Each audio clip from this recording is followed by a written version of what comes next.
My name is Robert Bobby Sullivan and I'm 76 years old. I live in a small apartment in Phoenix now, but in 1969 I was a 21-year-old Marine from Boston who thought I knew what bravery looked like. I was wrong about everything. What I'm about to tell you happened in the jungles of Vietnam, and it's haunted me for over 50 years. This is not a story about heroes or glory. It's about the day I watched my best friend die and discovered what real courage means. I met Danny O'Brien on my first day at Camp Pendleton.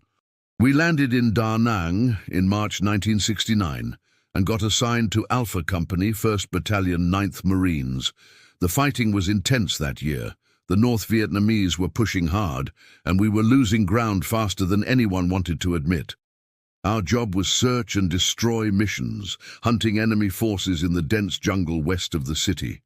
It was dangerous, exhausting work, and we lost men every week to booby traps, ambushes, and sniper fire. Danny and I became inseparable. We watched each other's backs, shared our rations, wrote letters home for guys who couldn't read or write. In combat, you form bonds that are stronger than family, because these are the people who keep you alive. Danny saved my life twice in our first month. Once when he spotted a tripwire I'd walked right past, and again when he tackled me to the ground just before a mortar round landed where I'd been standing. The mission that changed everything happened on July 18th, 1969. Intelligence had located a North Vietnamese supply depot about 15 kilometers into the jungle. Our platoon was ordered to destroy it and eliminate any enemy forces in the area. Should have been a routine operation. Get in, blow up the supplies, get out, but nothing in Vietnam was ever routine. We moved out before dawn.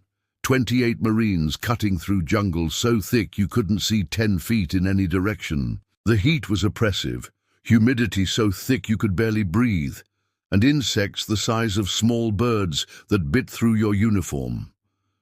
Danny was walking point that day, which meant he was first in line, responsible for spotting danger before it spotted us.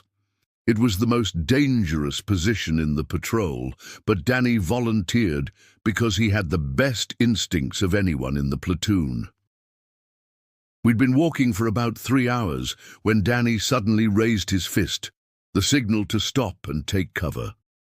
Something was wrong. The jungle had gone completely silent. No birds, no insects, no wind in the trees. In Vietnam, silence meant death was close by. Danny motioned for us to spread out and wait while he scouted ahead. That's when the shooting started. Automatic weapons fire erupted from concealed positions all around us. We'd walked straight into a kill zone, and the North Vietnamese had been waiting. Muzzle flashes sparked from the trees like deadly fireflies, and bullets started shredding the vegetation around us. Men were screaming, diving for cover, trying to return fire at an enemy they couldn't see. Danny was caught in the open when the ambush began.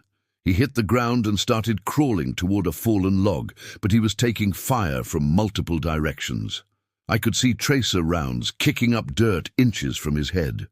Without thinking, I left my cover and started running toward him, firing my rifle from the hip, trying to suppress the enemy long enough for Danny to reach safety. I made it maybe halfway when a rocket-propelled grenade exploded about 20 feet to my left. The blast knocked me unconscious, and when I came to, maybe 30 seconds later, my ears were ringing and blood was streaming down my face from shrapnel wounds. But I was alive. Danny wasn't so lucky. The RPG had landed right next to the log where Danny was taking cover. When the smoke cleared, I could see him lying motionless in a crater, his uniform torn and bloody. I started crawling toward him, calling his name, praying he was just unconscious. The firefight was still raging around us, bullets whining overhead, but all I could think about was reaching Danny. When I got to him, I knew immediately that he was dying. The explosion had torn open his chest and abdomen, and there was too much blood for any medic to fix. His eyes were open, and he was trying to say something, but the words came out as whispers mixed with blood. I leaned down close and heard him say, "Tell my mom I wasn't scared, Bobby. Tell her I did my job." I held Danny's hand while he died, there in that muddy crater with gunfire all around us.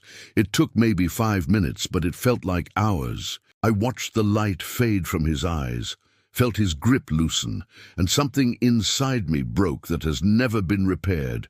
He was 20 years old, had never been married, never seen his nephew who was born while we were overseas, never got to open that bar in Chicago. The rest of the firefight is a blur. Somehow, our platoon managed to fight our way out of the ambush, but we paid a terrible price. 8 men dead, including Danny, and 12 wounded. We never did find that supply depot. It was probably a trap from the beginning, bait to lure us into the kill zone. All those good men died for nothing more than enemy body count statistics.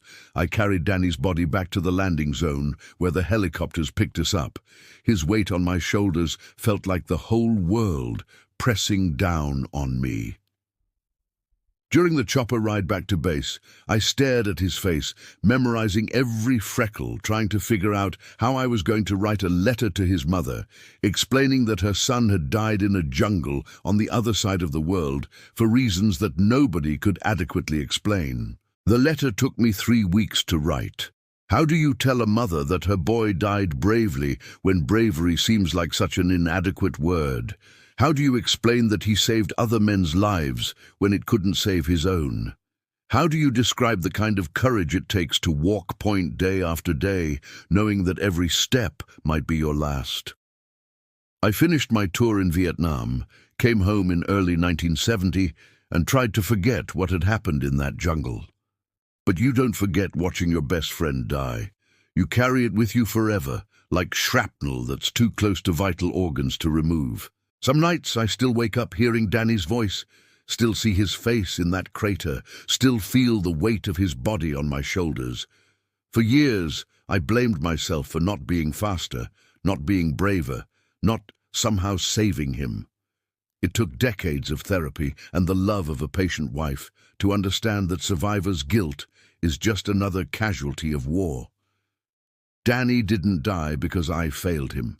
He died because war is random and cruel and doesn't care about your plans for the future. I visited Danny's mother in 1985, 15 years after he died. She was living alone in the same house where Danny grew up, surrounded by pictures of the son who never came home. She told me that my letter had meant everything to her, that knowing Danny hadn't suffered and had died surrounded by men who loved him had given her peace. She also told me something that changed my life forever. "Bobby," she said, "Danny wrote about you in his letters. He said you were the bravest man he'd ever known, that you'd saved his life more than once, that he felt safe knowing you were watching his back. Don't you dare dishonor his memory by thinking you failed him. You gave him the most precious gift one person can give another. You let him know he wasn't alone when he died." Danny O'Brien was buried in Chicago with full military honors. His name is on the Vietnam Veterans Memorial in Washington, Panel 22W, line 37. Every year on the anniversary of his death, I visit that wall and tell him about my life, about his nephew, who became a doctor, about the Cubs, finally winning the World Series, about all the things he missed but would have loved. War takes the best of us and leaves the rest to carry their memory. Danny's courage wasn't in the way he died. It was in the way he lived, always putting others first, always volunteering for the dangerous jobs, always keeping us laughing when everything seemed hopeless. That's the kind of bravery that really matters, the everyday heroism of looking out for your brothers when the world is trying to kill you all. If this story touched you, if Danny's sacrifice and the sacrifice of thousands like him means something to you, then I need your help sharing these memories. Hit that subscribe button and join our community of people who believe these stories matter. Give this video a thumbs up if you think more people should hear about the real heroes of Vietnam. Leave a comment sharing your thoughts or your own family's military experiences. Ring that notification bell so you never miss another story from those who served. Next week I'll be sharing what it was like coming home from Vietnam and trying to heal from losses that never really heal. Remember, The greatest honor we can give our fallen is to make sure their stories are never